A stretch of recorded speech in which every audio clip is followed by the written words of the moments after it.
কি কই, ঘ নম্বর প্রশ্নটার মধ্যে কি বলছিল? শোনো, কথা বলার চেষ্টা করো। ঘ নম্বর প্রশ্নটার মধ্যে বলছিল যে উদ্দীপকের সম্মান বিষয়ের তালিকা নিয়ে সিরিয়াল নাম্বার এবং সাবজেক্ট নেম দুইটা কলাম হবে। এই কলামের হেডিং কি দিতে বলছে? একটা সিরিয়াল নেম আর একটা হচ্ছে সাবজেক্ট নেম। দেওয়ার পর একটা টেবিল তৈরি করতে বলছে। তাহলে আমরা এইচটিএমএল কোড লিখবো তার। তাহলে প্রথমে তো সিরিয়াল নাম্বার দাও,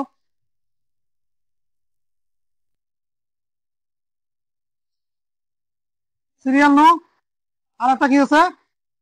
সাবজেক্ট নেম।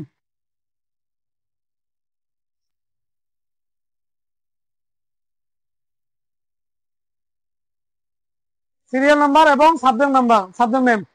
তাহলে প্রথমে সিরিয়াল কত দেওয়া আছে? 1 2 3 4। প্রথম সাবজেক্ট কি? বাংলা। তারপর হচ্ছে কি? ইংলিশ। তারপর হচ্ছে তোমার ম্যাথ। ম্যাথের পর হচ্ছে অ্যাকাউন্টিং। ঠিক আছে, এভাবে লেখো।